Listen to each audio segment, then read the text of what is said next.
तो चेतन एक गुण है मनुष्य के चार। मनुष्य को चेतन रहना चाहिए। दूसरा चेतन अमल।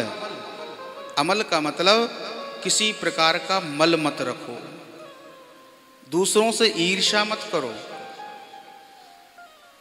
लोगों से कपट मत करो। शास्त्र कहते हैं हम किसी से ईर्ष्या करें भी तो हमारे ईर्ष्या करने से उसका कुछ बिगड़ेगा नहीं,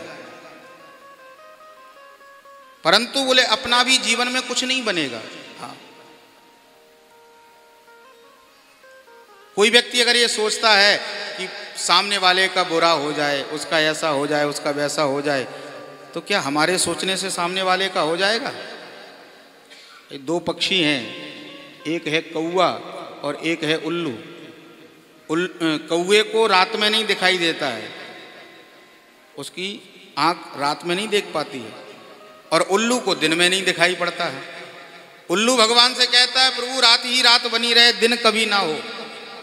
और कौवा कहता है ये रात बड़ी बेकार है, दिन ही दिन बना रहे, रात कभी ना हो। तो उल्लू और कौवा के सोचने से कभी रात दिन रुकते हैं क्या? नहीं रुकते हैं। उसी प्रकार से हम किसी के लिए कितने भी बुरे की भावना सोचते रहें, पर हमारे सोचने से कुछ नहीं होगा। होगा क्या? बोले हुई है वही जो राम रच राखा, उसके भाग्य में जैसा लिखा है वही होगा। इसलिए हमेशा सबके मंगल की सोचो, भगवान सबका भला करना। और जब हमारे हृदय से ये बात निकलती है प्रभु सबका भला करना, लोगों का भला बाद में होगा, भगवान पहले हमारा भला करेंगे, कि भाई इसके हृदय की भावना बड़ी पवित्र है। तो अमल, मनुष्य को कैसा होना चाहिए? बोले अमल, मल मत रखो, सब अपने हैं। तीसरी बात सहज, सहजता में रहना चाहिए। सहजता का मतलब बोले जैसी स्थिति है, जैसी परिस्थिति है, उसके अनुरूप बन जाओ।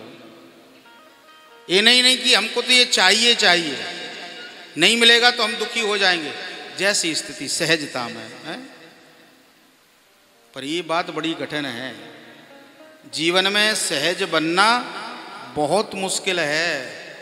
कह कितना भी लें पर बनना बड़ा मुश्किल है। विचार करो, रात्रि के 2 बज रहे हों और हम बड़े आनंद से सो रहे हैं। सर्दी का समय है, दिसंबर जनवरी का, भयंकर सर्दी पड़ रही है।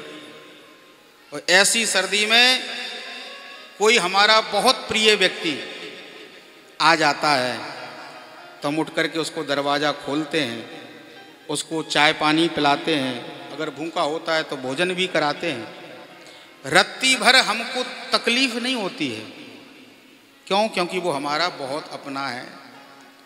और यही स्थिति थोड़ी सी विपरीत हो जाए, सर्दी के समय में रात्रि के 2 बजे कोई ऐसा व्यक्ति आ जाए जिससे हमारा कोई प्रेम नहीं है, और उसके लिए अगर दरवाज़ा भी उठ करके खोलना पड़े तो अंदर से तो निकलता ही है कहाँ से कहाँ आ गया, अच्छे भले सो रहे थे हैं, आकर के जगह और दिया।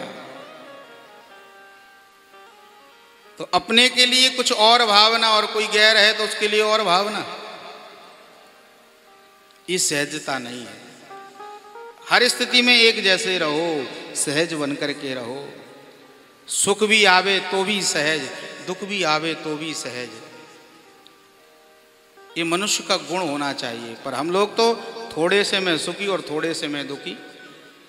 संत जन कहते हैं हम लोगों का सुख दुख का रिमोट जो है ना दूसरों के हाथ में होता है। हाँ, हम अपने सुख दुख से सुखी दुखी नहीं होते, बल्कि दूसरे के सुख दुख को देख करके दुखी हो। ये निर्धारण दूसरा करता है कि हमें सुखी होना है कि दुखी। हाँ, किसी विवाह में गए, सुंदर से कपड़े पहन के गए, पर जब पहुँचे और देखा कि सामने वाले ने तो हमसे भी ज़्यादा महंगी साड़ी पहन रखी है, तो फिर वो अपनी साड़ी भी बेकार लगने लगती है।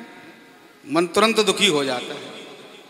किसी ने तो अच्छी बातें कह दी, बड़ाई कर दी तो प्रसन्न हो गए, और किसी ने 2 बुराई बता दी हमारे अंदर, बस ही दुखी हो गए। अपने सुख दुख का रिमोट हमेशा अपने पास रखो। दुनिया क्या कहती है इससे कोई लेना देना नहीं। हमें किस चीज में सुख मिल रहा है उस चीज को देखना चाहिए।